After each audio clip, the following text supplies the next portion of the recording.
வணக்கம். நாம வாழ்ற இந்த நீலக்கோளோட அற்புதங்களை பத்தி தெரிஞ்சுக்க நீங்க தயாரா? வானத்தை தொடுற சிகரங்கள், முடிவே இல்லாத சமுத்திரங்கள், பச்சை பசேல்னு விரிஞ்சிருக்கிற சமவெளிகள்னு நம்ம பூமி ஒரு புதையல் பெட்டி மாதிரி.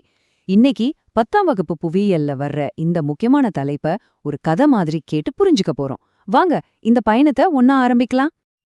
அடேங்கப்பா, ஒரு நிமிஷம் யோசிச்சு பாருங்களேன். நம்ம பூமியோட மேற்பரப்புல 171% வெறும் தண்ணி தான்.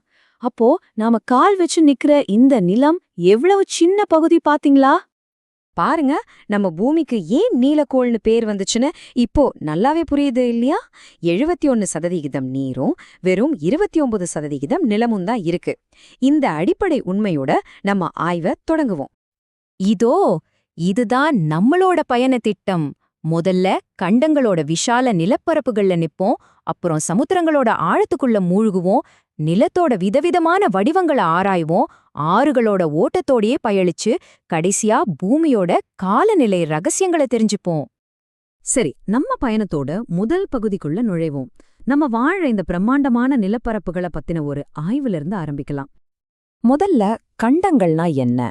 ரொம்ப சிம்பிளா சொல்லணும்னா, பூமியோட மேற்பரப்புல இருக்கிற பரந்து விரிஞ்ச தொடர்ச்சியான பெரிய நிலப்பரப்புகளைத்தான் நாம கண்டங்கள்னு சொல்றோம். நம்ம உலகத்துல மொத்தம் 7 கண்டங்கள் இருக்கு. ஆசியா இதுதான் இருக்கிறதுலயே பெருசு.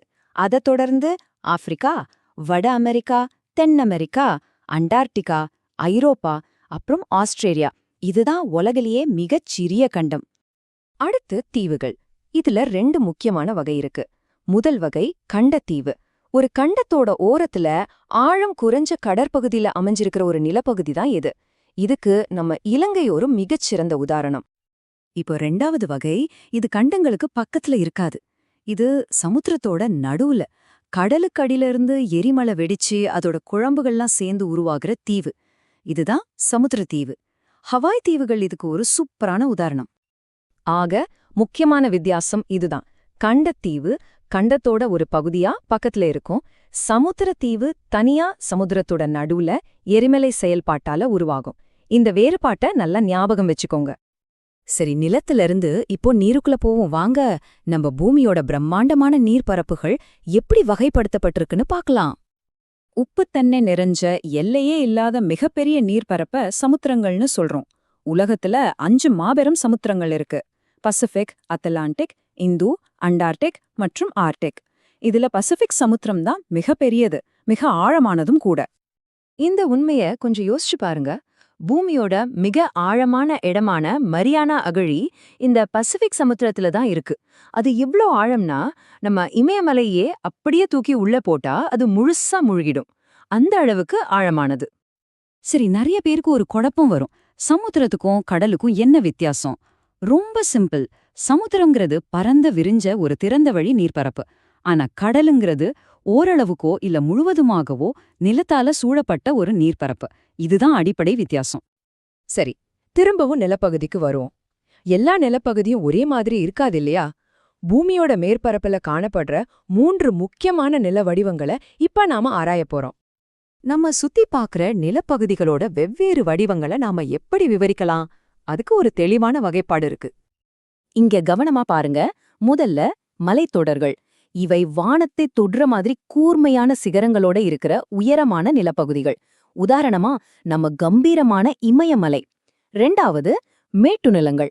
இவை உயரமான இடத்துல இருக்கிற தட்டையான நிலப்பரப்புகள். ஒரு பெரிய மேச மாதிரி இருக்குன்னு வச்சுக்கோங்களேன்.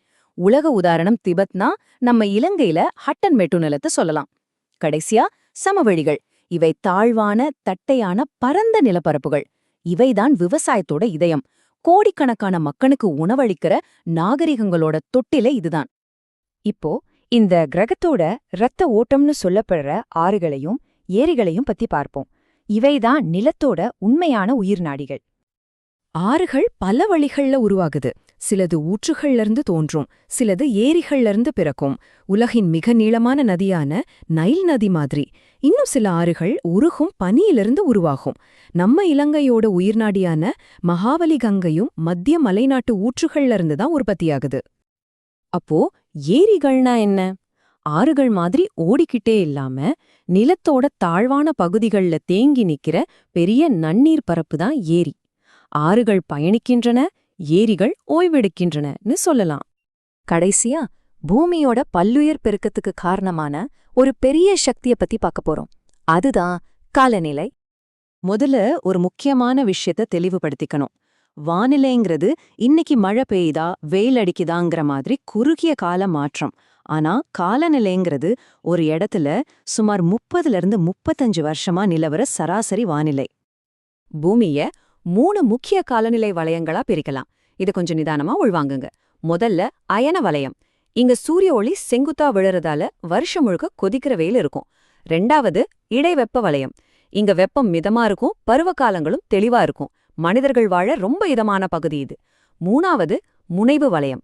இங்க சூரிய ஒளி சாய்வா படுறதால வருஷம் முழுக்க உறைஞ்சு போற குளிர் நிலவும். வருத்தமான விஷயம் என்னன்னா, காலநிலை மாற்றத்தால இந்த துருவ பனிக்கட்டிகள் வேகமா உருகி கடல் நீர் மட்டும் உயர்ந்துட்டு வருது. பாத்தீங்களா? ஆழமான மரியானா அகழியிலிருந்து உயரமான இமயமலை சிகரம் வரைக்கும் ஒவ்வொரு பௌதீக பண்பும் உன்னோட ஒன்னு தொடர்புபட்டு தான் நாம வாழ்ற இந்த அற்புதமான உயிருள்ள உலகத்தை உருவாக்குது. இப்போ நம்ம உலகத்தோட அடிப்படை கூறுகளை பத்தி தெரிஞ்சுக்கிட்டீங்க. உங்களுக்கு ஒரு கேள்வி, பூமியில உயிர்கள் தழைச்சு ஓங்க இந்த அம்சங்கள்ல எது மிக முக்கியமானதுன்னு நீங்க நினைக்கிறீங்க? உங்க பதில்களை பத்தி சிந்திச்சு பாருங்க.